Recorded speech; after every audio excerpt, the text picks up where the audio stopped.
Hi there. In the gospel reading of today, Jesus gives us a very important parable, the parable of the sower. And this parable, Jesus is so passionate about it that he had to interpret it himself. He didn't want to leave it in the imagination of anyone's heart so that they do not wrongly apply this parable. And he says that a sower goes out to sow. And some fell on the path, and the birds of the air just came and took it away.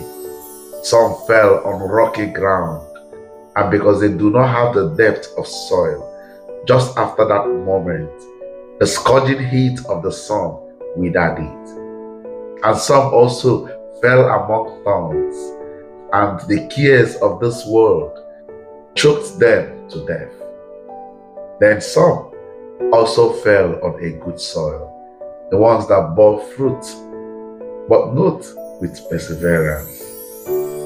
Remember that the sower desired productivity and fruitfulness, and deliberately, it was not a mistake. It wasn't as if he had leakages in his bag and these seeds were just falling out. No, he consciously applied them to these soils. So if there is anything we will first of all appreciate in this parable, is the generosity of the sower. But Jesus tells us that the ones that fell on the path are like the ones that fell on man's heart, and devil came immediately and took them away. And the ones who fell on rocky ground are the ones who received the word of God with joy, with some excitement, but because they have no root, they also die. Then he likened the ones that fell among thorns as the ones who, when they received the word, the cares of this world and riches and the desire for other things choke the word and they also die.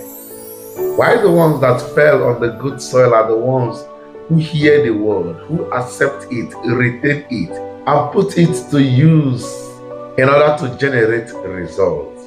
If you paid attention to the different dispositions of the heart, you will discover that the ones that fell on the path, the one that fell on rocky ground, the one that fell among thorns, up to the one that fell on a rich soil, at least from one stage to the other, you notice that there is a record of progress.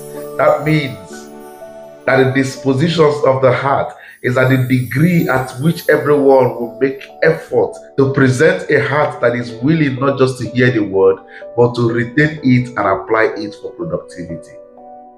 Simply put, whatever the disposition of your heart is, you can work on it. Whether it is like the one on the path, or it is like the one among the rock, or it is like the one among thorns, you can work on it. Because the sower is expecting nothing less from each seed that is cast on the ground. It is a desire, therefore, of God to see you generate results. What kind of heart have you? Whatever it is, you can work on it. God bless you and have a beautiful day ahead.